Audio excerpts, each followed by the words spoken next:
Bapak Ibu para pendengar firman Tuhan dimanapun berada, selamat pagi dan selamat berjumpa kembali dalam Renungan Pagi Sabtu 28 Oktober 2023. Kiranya saya menjumpai para pendengar firman Tuhan sekalian dalam keadaan sehat dan penuh semangat. Dan sebelum kita mendengar dan merenungkan firman Tuhan pagi ini, mari kita mengawali renungan pagi kita dengan berdoa. Dalam nama Bapa dan Putra dan Roh Kudus. Amin. Allah Bapa cahaya kebenaran, kami bersyukur atas anugerah hidup dan nafas hidup yang Engkau berikan kami setiap hari.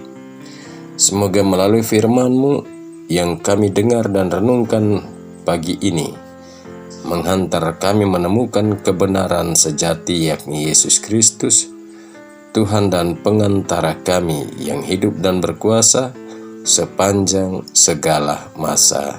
Amin.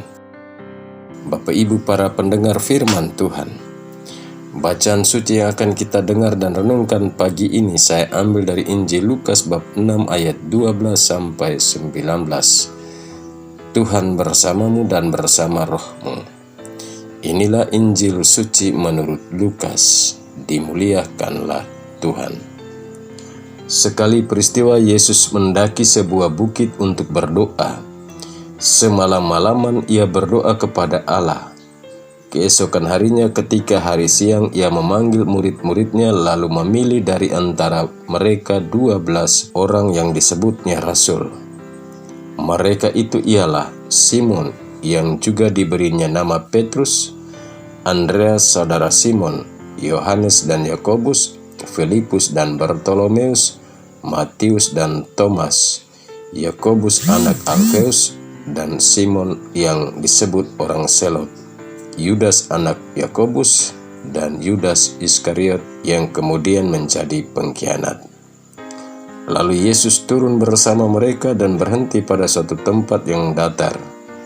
Di situ berkumpul sejumlah besar dari murid-muridnya dan banyak orang lain yang datang dari seluruh Yudea dan dari Yerusalem, dari daerah pantai Tirus dan Sidon. Mereka datang untuk mendengarkan Dia dan untuk disembuhkan dari penyakit mereka. Juga mereka yang dirasuki oleh roh-roh jahat beroleh kesembuhan. Dan orang banyak itu berusaha menjamah Dia, karena daripadanya keluar suatu kuasa dan semua orang itu disembuhkannya. Demikianlah sabda Tuhan. Terpujilah Kristus. Bapak Ibu para pendengar firman Tuhan, tema renungan pagi ini saya beri judul, dalam dan melalui doa kita menemukan kehendak Allah yang benar atas hidup kita. Bapak Ibu para pendengar firman Tuhan, hari ini Gereja Katolik memperingati pesta Santo Simon dan Santo Yudas Tadeus Rasul. Kedua orang kudus ini adalah para rasul Yesus yang pertama dan yang selalu hidup dan selalu ada bersama Yesus dalam seluruh karya pelayanannya. Santo Simon yang orang Selot menurut catatan Alkitab Perjanjian Baru. Untuk membedakan dengan Simon Petrus, Simon ini disebut Kananius atau Kananites. Kata Selot diturunkan dari bahasa Ibrani, Kana, yang berarti orang yang tekun.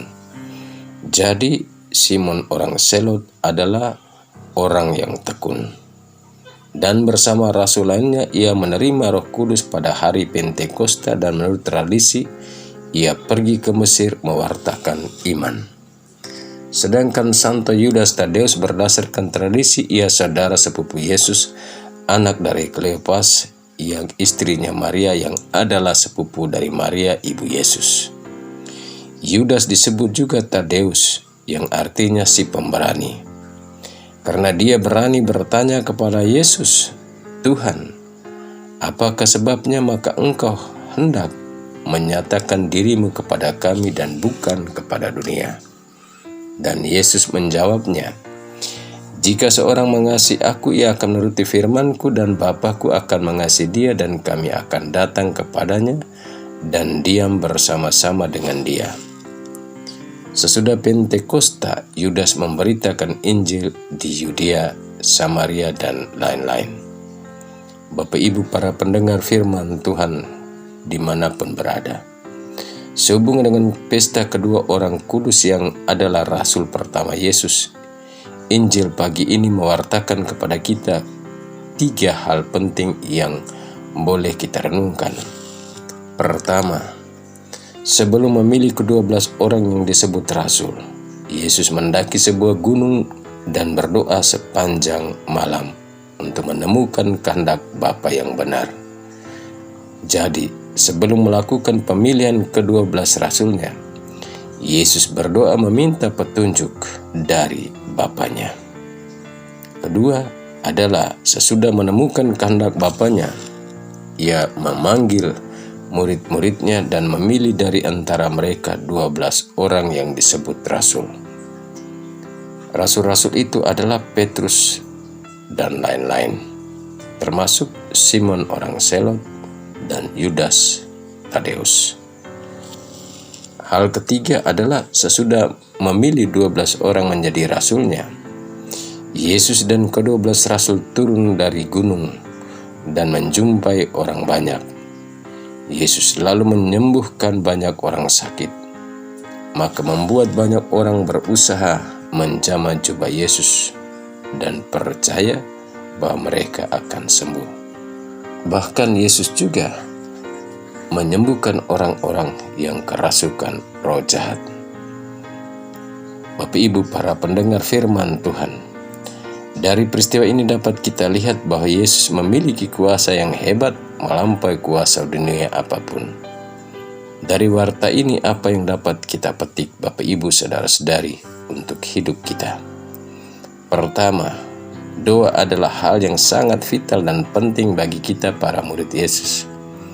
Bahwa kita berdoa bukan hanya untuk meminta dan memohon, tapi kita berdoa juga pertama-tama untuk menemukan kehendak Allah atas kita sebelum kita melakukan sesuatu dalam hidup dan karya kita. Karena dengan berdoa, orang mampu menjadi pewarta yang baik dan benar sebagaimana Yesus, sehingga membuat banyak orang datang untuk mendengarkan pewartaan Yesus dalam diri kita. Amin. Marilah berdoa. Allah Bapa Maha Pengasih, kurnia cinta kasih-Mu telah kami terima. Mampukanlah kami untuk selalu mengenal kehendak dan kebenaran firman-Mu dalam hidup dan karya kami.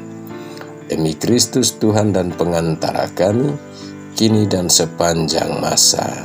Amin. Tuhan bersamamu dan bersama roh-Mu. Kita sekalian, semua orang yang kita doakan, yang kita janjikan doa dan yang mengharapkan doa-doa dari kita. Perjalanan kita ke tempat-tempat kerja, orang-orang yang kita jumpai di perjalanan dan yang bekerja bersama kita, dan orang-orang yang bekerja di rumah-rumah, serta segala rencana, usaha dan karya, studi dan belajar kita sepanjang hari ini, dinaungi, dilindungi, dibimbing, dan diberkati oleh Allah yang Maha Kuasa, Bapa dan Putra dan Roh Kudus. Amin. Selamat beraktivitas, Tuhan memberkati.